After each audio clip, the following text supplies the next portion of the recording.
We are coming to you live from the AI Summit here in New Delhi, where human rights have been discussed, but the focus point has been artificial intelligence, the new strides that the world is making, but also, are we entering a dangerous territory? Who really sets the red lines? To talk more about that, joined by exclusively here on NDTV, Volker Turk, who is the High Commissioner for Human Rights at the United Nations. Thank you very much, Mr. Turk, for joining us. Let me begin by asking you about the red lines, really. You know, artificial intelligence has been creating waves from US to China and India. We're the largest gathering here, more than 300,000 people, really coming out here. But who really decides what the red lines are for the AI? We may be creating great achievement when it comes to comfort for the people and convenience, but it is being used in battlefields and for cyber crimes as well. Yeah. So it's clear, huge opportunities of AI, absolutely clear on health, education, sustainable development, but there are also risks. So the question that we always have, what do we do about the risk analysis? And human rights are precisely the frame because it's about state obligations. These are obligations that states, all member states of the United Nations have accepted themselves.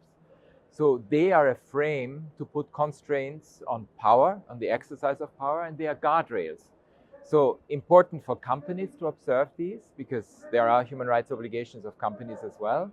But more importantly, for each country to find a way to regulate AI design and development. Of course, much better if it happens at the global level. And the United Nations have really been working a lot for that purpose. And it's really great that there is this summit here in India because it's the first time that AI gets discussed in the global south and led by a very important country such as India to actually advance precisely some of the red lines that you were talking about. And High Commissioner, you are at the AI Summit, and since morning, Prime Minister has spoken, President Macron has spoken. We have the UN Secretary General Antonio Guterres also speaking on the occasion. How important do you think at this juncture in history is this particular summit? One of the largest democracies in the world, hosting such a giant summit. What are the kind of responsibilities that you think India has at this point? Because India also talks about uniting people, bringing in parity and equality when it comes to AI for all, bringing the people, planet, and progress together, and at the same time, the global south getting the center stage in the leadership role in this AI summit. So, very important because it's about equity. And it's about the sharing of scientific research, the sharing of technological development. So it's not ending up in the hands of a few somewhere in the world, I mean Silicon Valley, but that it's actually, that knowledge is shared.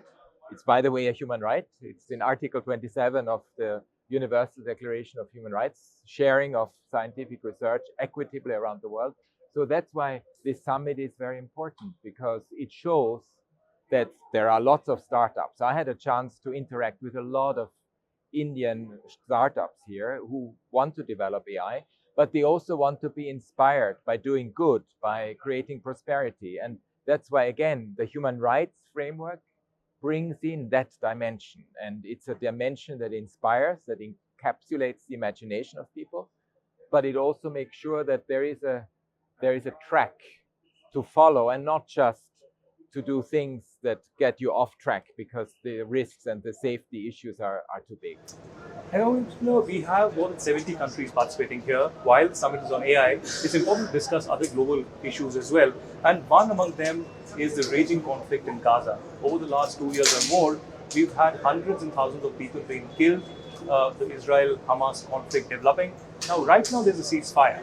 But what prevents? Perhaps in future there could be another war situation or a humanitarian crisis. Now, the question also is that from the Trump administration, there's a board of peace that has come in, and many countries have joined it. Many have shown apprehension. Has the UN been invited, or do you think that UN is perhaps, or board of peace is dynamically opposite to the UN's aims and aspirations? Well, first of all, it's very important that there is a ceasefire. And the ceasefire needs to hold and it needs to lead to the two-state solution in reality, meaning also self-determination of the Palestinian people. That's in the long-term interest of both people in Israel and the Palestinians. They need to find peace. And I hope that the ceasefire leads to it. When it comes to the board of peace, There was a very strong endorsement by the Security Council, so the United Nations are involved because the Security Council authorized it. But when we talk about things beyond the authorization of the Security Council, that's, no one can replace the United Nations. The United Nations is all of us, all 193 member states.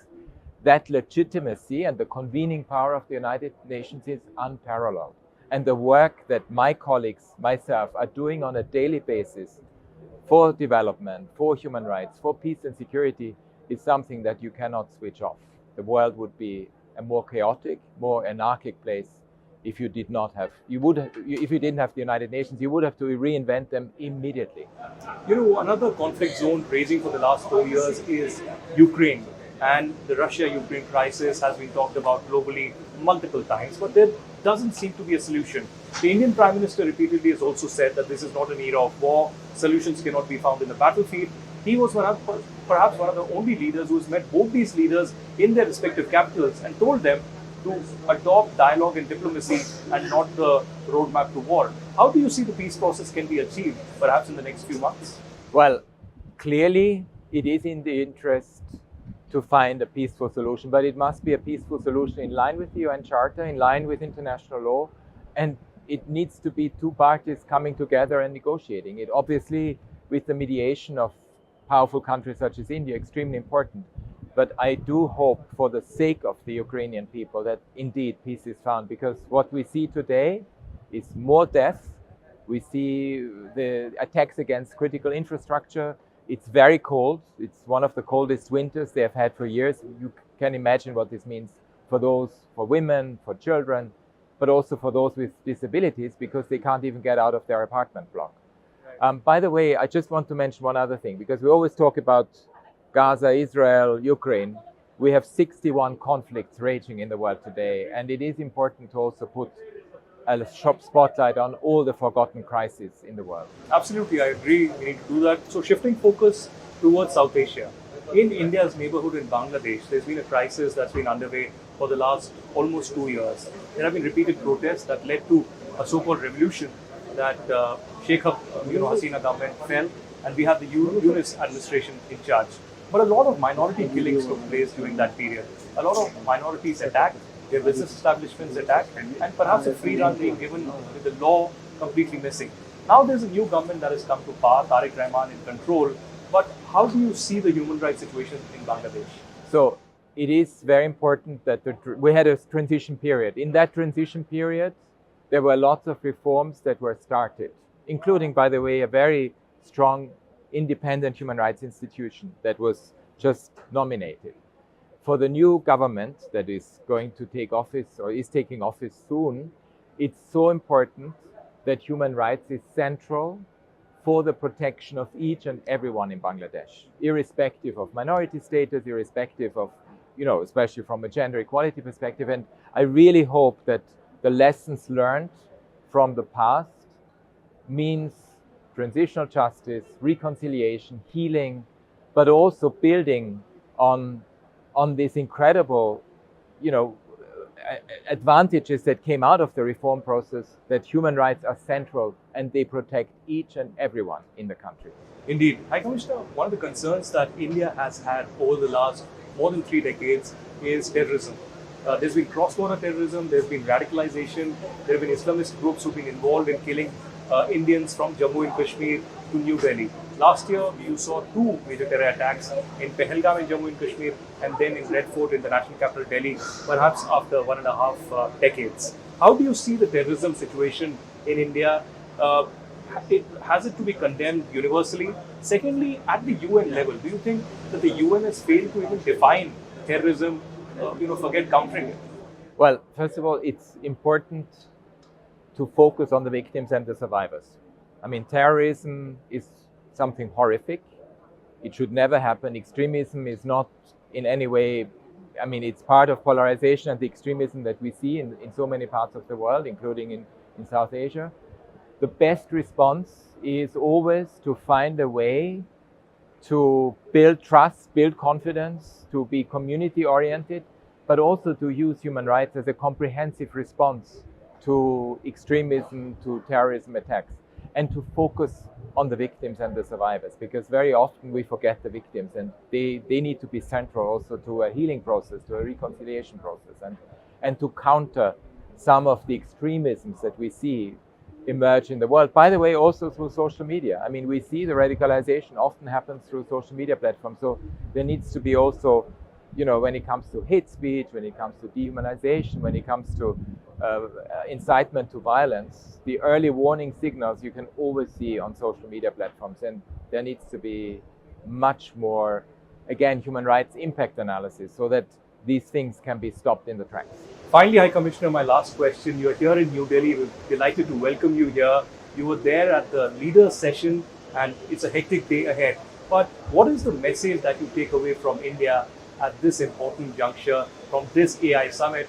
And overall, how's the diplomacy like when it comes to India and the human rights at the United Nations? So India is an extremely vibrant country. It's full of energy, it's full of inspiration, it's full of, but I mean, you can feel the energy, and that's wonderful to see in this world. It is important to always bear in mind history. And when it comes to human rights, the history of human rights is interconnected with the history of India. I mean, the spiritual traditions in this country, the religious traditions that you have, nourished human rights. There were two feminist leaders in the 40s. We had Lakshmi Menon and Hansa Mehta, who were two Indian feminists who were part of the development of the Universal Declaration of Human Rights. And they were the ones who put forward gender equality in the Universal Declaration. So that history needs to be honored, and it needs to be, translated into today's realities when we face climate change, the digital world. And of course, India is a very important global power, and we need India's voice when it comes to peace, when it comes to development and human rights, because all three are interconnected. Well, High Commissioner, always a pleasure interacting with you, and we wish you a very fruitful visit. Thank you. Thank you. Thank you.